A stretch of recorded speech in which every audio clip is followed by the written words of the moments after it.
네, 관련 이야기 박인복 여주대 교수, 백순영 가톨릭의대 미생물학과 교수, 또 이진한 동아일보 의학전문 기자와 더 자세히 알아보겠습니다. 어서 오세요.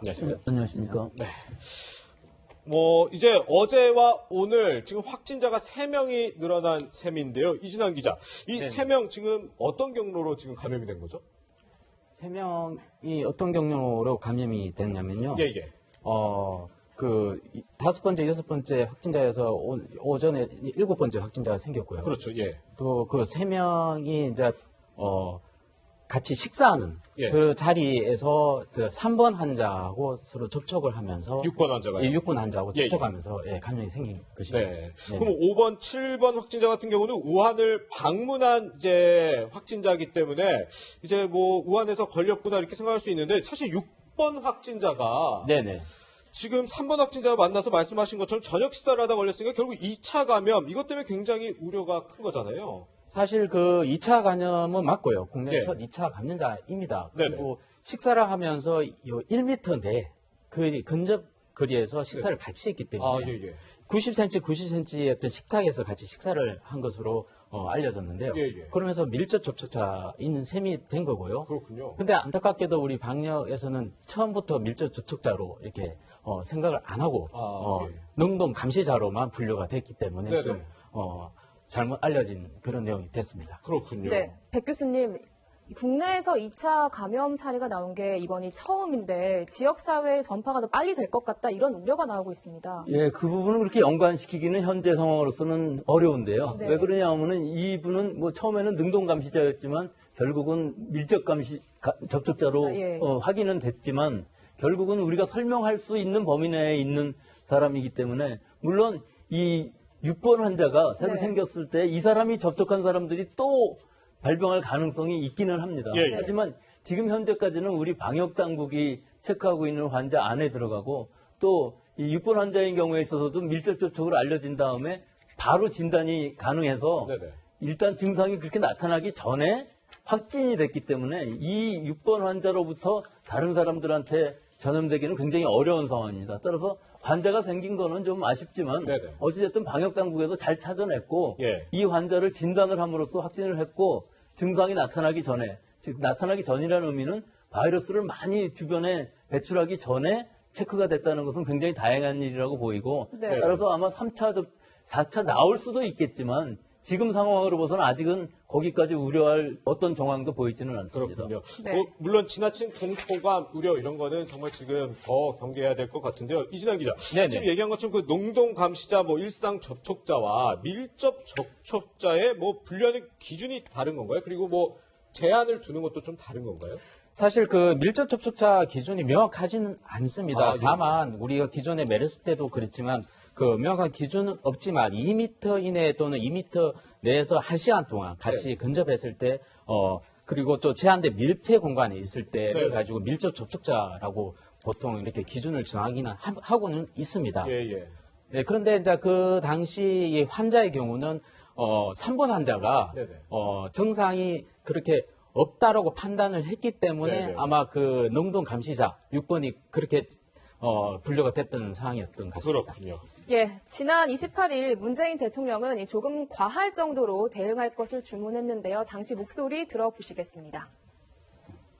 정부에서로서는 마스크를 사용한다거나 손실이 그런 것들도 잘 힘들고 감염병증 보장되기에 감옥에 보내는 것이다 보니까 조금 강력한 선제 조치들이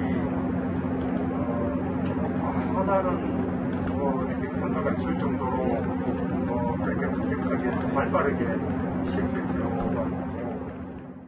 교수님, 사실 6번 확진자가 그러니까 밀접 접촉자가 아닌 일상 접촉자였잖아요. 이 방역에 조금 아쉬움이 남는 것도 사실이거든요. 대통령도 말씀하셨지만 지나친 우려를 할 필요는 없지만 그 방역을 하는 데 있어서 좀 지나치다 싶을 정도로 전제적인 조치를 해야 된다는 말씀은 다 옳으신 말씀이고 사실 이런 문제가 터지면 전쟁 치르듯이 해야 됩니다. 네. 군 작전 펴듯이 해서 철저하게 해야 되는데 불구하고 약간 그 메르스 때 사실 매뉴얼을 가지고 한 것 같은데 좀 이렇게 느슨하게 한 게 아닌가라는 우려가 사실은 걱정이 되는 거죠. 이것뿐만 아니라 여러 가지 정부 조치들이 좀 이 부분을 사실은 속보로 계속 중국에서 기하급수적으로 의심증세 환자들이 늘어나고 사망자 늘어가는 상황인데도 불구하고 네네. 우리가 사실은 제일 가까운 나라 아니겠습니까? 중국하고 그렇죠. 예. 교류도 제일 많고 이런 상황에서 좀 선제적이고 좀 적극적으로 좀 해석을 달리해서 했어야 되는데도 불구하고 이렇게 못했다는 거는 앞으로 계속 이 문제는 부각돼 오늘 7번째 환자가 생기지 않습니까? 그렇죠. 7번째 환자는 사실은 우한에서 청도로 가서 네. 청도에서 한국에 입국해갖고 28살 먹는 건장한 청년입니다. 네, 네. 이분이 이제 26일 날 들어왔는데 이번에 또 발견이 되는 거거든요. 네. 이분이 어떻게 또 만나고 사회활동을 했는지 또 알아봐야 되겠습니다만은 네. 이거는 사실은 메르스보다 훨씬 더 전파 속도가 빠르다라는 전제하에서 좀 적극적인 대처들이 아쉬운 점입니다. 네. 네. 무엇보다 스스로 좀 감염이 안 되도록 좀 조심하는 것도 중요할 것 같은데, 백 교수님. 그러니까 세 번째 확진자와 더 밀접하게 또 뭐 접촉한 것으로도 알려진 뭐 어머니나 이 식당의 중국 직원들은 음성 판정을 받았거든요. 예. 어떤 좀 차이가 있었을까요? 6번 확진자하고요. 즉 접촉을 한다고 해서 모든 사람이 감염되는 것은 아닙니다. 무조건은 아닌군요. 무조건이 예. 아닌 것이 이 감염이라는 것은 여러 가지 환경들 또 본인의 면역력이라든지 건강 상태, 나이 여러 것들이 관여를 하게 되는데 예, 예. 지금 제가 방역 당국의 입장에서 한마디만 말씀을 드리자면은 아, 예, 예. 이 3번 환자가 어떤 증상이 나타난 상태가 아닌 상태에서 본인 자체가 능동 감시자였었는데 네네. 이 사람하고 접촉한 모든 사람을 방역 당국이 검사를 할 수는 없었을 겁니다. 아, 네. 그렇죠. 따라서 이 3번 환자가 25일 날 격리가 됐는데 네네. 25일 날 격리가 되면서 이제 그다음에 역학조사를 하게 되는데 네네. 그때 나타난 여러 가지 이제 접촉자들을 그냥 증상을 검사하는 것이 아니라 진단을 했습니다. 예. 그것이 중요한 것이죠. 그래서 6번 환자가 발견된 것은 이 6번 환자라는 분이 어떤 증상이 있어서 발견된 것이 아닙니다. 네네. 이 3번 환자의 동선 중에서 이 사람이 확진이 되고 나니까 이제 그 다음에 능동감시자들을 다 체크를 해서 실제로 진단을 해서 확진을 했기 때문에 증상이 나타나기 전에 네. 발견이 된 것이기 때문에 그 부분은 상당히 우리가 안심해야 될 부분이 있는 것이 우려가 좀 적어드는 것이 이 6번 환자도 물론 이 사람의 동선을 다 하면 또 수십 명, 100명 가까이 나올 겁니다. 예, 예. 하지만 이 사람들 또 다시 능동감시자로 하고 이렇게 하다 보면은 아주 기하급수적으로 늘어날 수밖에 없기 때문에 예. 우리는 지금 현재의 방역 시스템을 집중과 선택을 해서 어떤 방역망 범위 내에서 환자가 나타나는 것을 잘 감시하는 것이 중요한 일이지. 네. 네. 그래서 모든 사람을 너무 지나치게 감시를 하다 보면은 그 방역의 여력이 떨어져 버립니다. 따라서 집중하는 것이 더 중요하다. 지금 방역 시스템은 상당히 잘 돌아가고 있는 상황이다 하는 것과 만약에 3차, 4차가 나온다 그러면은 네네. 그거는 그때 가서 또 다시 방역 방침을 바꾸고 네. 인력도 많이 투여해야 되겠지만 예. 지금 현재의 상태에서 이 3번에서부터 6번까지 전염되는 경로는 네. 우리가 충분히 설명할 수 있는 부분이고 충분히 방역 시스템이 문제없이 이루어졌다 하는 것을 말하고 있는 것으로 보입니다. 그렇군요. 네, 이 기자께도 여쭤볼게요. 아직 네네. 뭐 6번째 확진자의 뭐 경로가 나오진 않았지만 수십 명을 만났을 가능성이 있는데 그렇기 때문에 이 3번째 확진자랑 6번째 확진자가 뭐 이른바 슈퍼 감염자가 되는 게 아니냐, 슈퍼 전파자가 되는 거 아니냐 이런 우려도 나오고 있거든요. 일단 그 세 번째 환자가 이제 그 밀접 접촉자인 사람한테 일단 감염을 했기 때문에 예, 예. 그리고 또 보건 당국이 이미 그 파악하고 있었고 리스트에 다 들어가 있던 사람입니다. 그래서 네. 슈퍼 감염자라고 이렇게 불안에 떨 필요는 없을 것 같고요. 네네. 6번 환자의 경우도 이렇게 증상이 아주 심각하지는 않은 상황입니다. 그래서 굉장히 경미한 증상으로서 서울대병원이 그렇게 밝혔기 때문에 네네. 그렇게 슈퍼 감염자로서의 어떤 그런 불안감 조성은 굳이 그렇게 생각할 필요는 없을 것 같습니다. 네. 이렇게 지금 뭐 확진자가 또 한 명 추가가 됐다 그러면 많은 사람들이 가장 궁금해하는 게 그 확진자가 어떤 동선으로 움직였냐 이 부분일 겁니다. 지금 나름대로 정부가 뭐 역학조사를 마친 뒤에 정보 공개를 하고 있지만 참 이 정보 공개 무엇보다 투명하게 신속한 게 지금 가장 중요할 것 같습니다. 제일 중요한 건 정부가 이런 문제 터지면 전체적으로 다 완벽하게 할 수는 있겠습니까라는 네. 생각은 듭니다만. 네네. 근데 제일 중요한 거는 대통령께 나서가지고 가짜뉴스 잡겠다고 하는데 네네. 정부가 우왕좌왕하고 확인되지 않는 사실들을 이야기함으로 해서 오히려 양산하는 불안감을 양산하는 이런 걸 가져왔거든요. 예를 들어서 뭐 외교부 장관이 중국하고 어떤 교섭을 통해서 4대의 전세기를 보낸다 해서 중국 교민들 그렇게 준비해 왔는데 네. 실상은 한 대밖에 못 보내왔고 네. 확인되지 뭐 해비되지 않은 상황을 미리 얘기한다든지 최근에는 또 충북 진천하고 충남 아산을 갔을 때도 네네. 뭐 처음에는 뭐 천안을 했다가 뭐 바뀌는 과정에서도 예. 설명을 하면서도 국민의 공분을 사게 한다든지 이런 네네. 것 조치들은 미흡하다 그렇게 보이고요. 네네. 제일 중요한 거는 정직하게 말해야 된다. 이런 네. 시점에서는 팩트만 얘기하고 네네. 정직하게만 좀 냉정하게 해야 되는데 불구하고 정부가 우왕좌왕하는 모습은 이 문제 해결에 전혀 도움이 되지 못한다. 그런 측면에서 아쉬움이 큽니다만은 어쨌든 좀 잘 마무리되고 있는 과정이기도 하니까 좀 지켜봐야 될 것 같습니다. 네. 그러니까 국민이 정부를 신뢰할 수 있도록 정부가 국민에게 신뢰를 주는 게 가장 중요하다. 그렇습니다. 네, 네네. 이 얘기인 것 같네요. 예. 네, 지금 뭐 또 하나의 논란이 무증상 감염 가능성일 텐데요. 뭐 이 기자, 네네. 실제로 이 증상이 없는 확진자가 감염시키는 거 가능합니까? 자, 이 점이 여전히 걱정되는 상황인데요. 신종 코로나 바이러스 걸렸지만 당사자는 아무런 증상이 없다. 네. 나랑 접촉된 사람은 근데 모두 걸렸다. 네. 그럼 굉장히 불안하지 않습니까? 네네. 특히 중국의 우한을 다녀 한 10살 소녀가 자신은 무증상이었는데 네네. 가족 4명이 모두 걸렸다는 것인데요. 네. 근데 이번 2차 감염자의 경우는 20일 3번 환자와 저녁 식사를 같이 하면서 밀접 접촉자가 된 상황입니다. 그래서 3번 환자는 22일 오후 1시에 이미 증상이 나타났었기 때문에 네네. 그래서 증상이 안 나타나서 감염됐다라고 보기는 어렵다라고 말씀드릴 수가 있습니다. 네네. 네네. 그렇군요. 네. 근데 지금 백 교수님, 지금 좀 개념이 혼동되는 게 있는 것 같아요. 잠복기 전파와 무증상 전파가 같은 의미로 좀 이렇게 혼동하는 분들도 계실 것 같은데 엄연히 개념이 다른 거죠?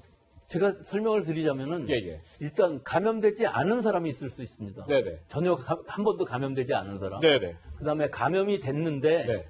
증상이 나타나지 않는 사람. 아, 예. 예, 그러다가 증상이 나타나서 발증이 되면은 그 사람은 잠복기의 환자이겠죠. 아, 예. 하지만 잠복기 14일을 다 지나가는 동안에도 증상이 하나도 안 나타나고 우리 몸의 항체가 잘 면역 시스템이 발동이 돼서 다 낫다. 네네. 그럼 이 사람은 무증상 환자입니다. 아, 예. 근데 이 차이점이 뭐냐 하면은 네. 무증상일 경우에 거의 밖에 다른 사람들한테는 전파시킬 수가 없지만 아, 예. 결국은 우리 몸 안에서 바이러스는 계속 증식을 하고 있고 네네. 우리 면역 시스템이 싸우는 거거든요. 네네. 그 잠복기라는 의미는 그 싸우다가 지면은 증상이 나타나는 거죠. 예. 우리 면역 시스템이 막 싸워서 뭐 여러 가지 사이토카인도 내고 그러다 보면은 열도 나고 또 바이러스를 밖으로 뱉어나기 위해서 가래침도 나오고 뭐 여러 가지 상황이 나오는 거거든요. 그러면은 무증상 감염자와 그 잠복기의 감염자는 결국은 환자가 됐느냐 안 됐느냐에 따라서 나눌 수가 있겠죠. 네네. 그런데 비감염자, 한 번도 감염되지 않은 사람하고 무증상 감염자하고는 어떻게 구별이 되느냐?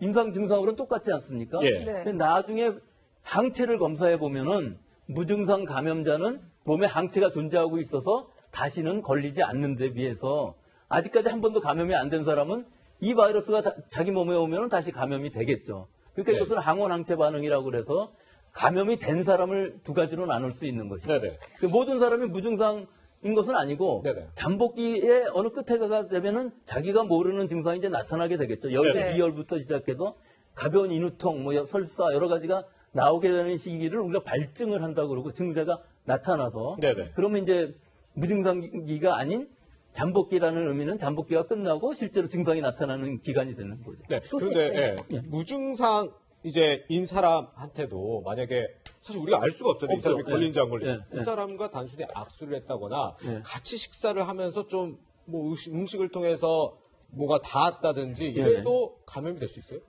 이론적으로 가능합니다. 이론적으로요? 네, 이론적으로 가능한데 거기에 우리 방역에서는 어떤 문제가 있냐면은 네네. 무증상인 사람을 전부 대상으로 진단을 할 수가 없습니다. 지금 예. 현재 상황으로서는. 그렇게 다 할 수 있으면 좋겠죠. 예. 그러면은 방역 시스템이 완전해질 수가 있는데 지금 우리 방역 시스템은 감시자들을 많이 만들어 놓고 그중에서 증상이 나타나는 사람 혹은 밀접 접촉을 한 사람들은 바로 진단을 해서 확진자로 만드는데 그렇지 않은 사람들까지 다 할 필요는 없고 또 거의 매일 해야 되지 않습니까? 그렇죠. 언제 발증을 할지를 모르고 언제 디텍션이 될지를 모르기 때문에 네. 이 바이러스라는 것은 초기 상태에 있어서는 있다 할지라도 감염이 진단으로 나오지가 않습니다. 따라서 시간이 지남에 따라서 그 진단하는 것은 우리가 지금과 같은 방역 시스템이 더 완전하다고 생각하고 이것을 네네. 괜히 많이 넓혀갖고서 전혀 상관도 없는 사람들을 다 음성으로 나오는 환자가 아닌 사람들까지 할 필요는 없다고 생각합니다. 그렇군요. 네. 네, 이 기자. 그리고 혹시 네네. 이제 본인이 신종 코로나 바이러스에 걸렸을지 이제 우려하는 분들도 많으실 텐데 네네. 좀 어떤 증상이 있으면 이거를 좀 뭐라고 해야 될까? 의심을 스스로 해봐야 되는 건지 또 감염이 우려스러우면 어떻게 해야 되는지 좀 행동 요령 알려주시죠. 일단 그 호흡기 증상, 네. 그다음에 열이 이제 37도 정도, 37.5도 네. 정도 열이 났을 경우에 바로 병원에 가지 마시고요. 아, 예, 예. 네네. 바로 보건소 아니면 1339로 일단 전화를 해 주시는 게 가장 좋고요. 네네. 만약에 꼭 병원을 가겠다 그러면 이런 N95 마스크 또는 일반 마스크라도 꼭 반드시 착용해서 예, 예. 병원에 가면 이제 선별 진료사라든지 이런 게 다 설치가 돼 있습니다. 네네. 그쪽으로 바로 가는 방향으로 해주시면 도움이 될 것 같습니다. 네. 그리고 제가 한마디만 좀 말씀을 네네, 부탁드리겠습니다. 말씀해 여기에 네. 뭐가 문제가 있냐면은 네네. 모든 호흡기 증상을 나타내는 사람들이 다 1339와 선별진료소로 가면은 문제가 생깁니다. 아, 예, 따라서 자기가 중국에 간 이력이 없거나 네. 또 중국이랑 전혀 상관이 없는 그런 사람들을 만난 적이 없는 사람들은 네네. 가능하면 1차 의료기관에 방문하셔서 예, 예. 거기서 다 진단을 받고 1차 의료기관에서 보건소로 옮기든지 하는 식이 좋은 것이 지금 문제가 뭐냐면 1339가 먹통이 되는 이유도 네, 예. 국민 모두가 1339 아니면 대학병원의 선별진료소로 가게 되면은 실제 의심이 되는 환자들조차도 네. 그 안에서 진료를 받을 수 없기 때문에 예. 전 국민이 지금 이런 호흡기계 공포심을 가지고 있는데 모든 사람들이 다 그런 병원에 가면 좀 문제가 생길 수 있으니까 네네. 가능하시면은 1차 병원에서 일단 진료를 받으시는 게 좋지 않을까 그런 생각이 듭니다. 네, 네. 알겠습니다. 네, 지금까지 2차 감염 그리고 지금 확진자에 대한 얘기를 좀 나눠봤는데 이어서 오늘 한국에 도착한 중국 우한 체류 교민들에 대한 얘기도 해야 될 것 같습니다. 오늘 아침에 김포공항에 도착한 후에 이제 충남 아산과 진천의 격리 시설로 이동을 하고 있습니다. 이진아 기자, 일단 네네. 이 우한에 체류했던 교민들 귀국해서 이 격리 시설에서 좀 어떻게 관리하게 되는 거죠? 일단 격리시설은 14일 정도 예, 예. 사용을 하게 될 예정인데요. 모두 1인 1실로 시설에 들어가게 됩니다. 네. 다만 12세 미만인 경우는 가족과 같이 지낼 수가 있고요. 각 방에는 샤워 시설과 화장실 시설이 다 갖춰져 있습니다. 네, 다 식사는 도시락으로 다 배급될 예정으로 있고요. 네, 또 밖으로 외부 출입은 철저히 금지가 되고 방으로 나갈 때도 이러한 N95 마스크를 꼭 끼고 나가시는 것이고요. 네. 또 허가를 다 받아야 됩니다. 예, 그리고 하루에 2차례씩 발열 검사를 해서 혹시나 발열 또는 호흡기 증상이 있을 때는 인근 격리 병상 있는 병원으로 이송이 될 예정입니다. 네. 지금 속보가 들어와서 저희가 속보 잠시 전해드리겠습니다. 368명의 우한 체류 국민들이 귀국을 했는데 이 가운데 18명이 유증상자로 현재 병원으로 옮겨졌다고 합니다. 우리 귀국교민 18명 신종 코로나 유증상자로 현재 병원으로 옮겨졌다고 하고요. 지금 뭐 영상에서 보시다시피 이렇게 김포공항 도착 후에 방역 추가로 하는 모습 그리고 버스로 이동을 하는 모습까지 저희가 전해드리고 있습니다. 예, 교수님, 지금 뭐 속보로도 전해드렸지만 18명이 지금 신종 코로나 증세를 보인다고 하는데 이분들은 어떤 관리를 받게 되는 거죠? 예, 저 부분은 좀 과하다고 생각합니다. 그 네. 보도가. 왜냐하면은 18명이 임상 증상을 나타낸 것이지 사실 신종 코로나 증상이라고 볼 수는 없는 것이거든요. 확진자가 아니죠. 그러니까 유증상자인 예, 거죠. 유증상자일 예, 뿐이죠. 예. 네. 그러니까 아마 검역 과정 중에서 우리 지금 진단 시스템들이 충분히 개발이 되었기 때문에 네네. 귀국하면서 바로 샘플 채취는 다 되어 있을 것으로 보입니다. 예, 그래서 이 18명 중에 아마 몇 분은 확진자로 나올 수도 있지만 네. 이 증상이라는 것이 아직은 굉장히 가벼운 상황이기 때문에 우리 방역 당국이 충분히 이것을 조절할 수 있는 그런 네. 상황인 것으로 관리할 수 있는 그런 상황인 것으로 보입니다. 네.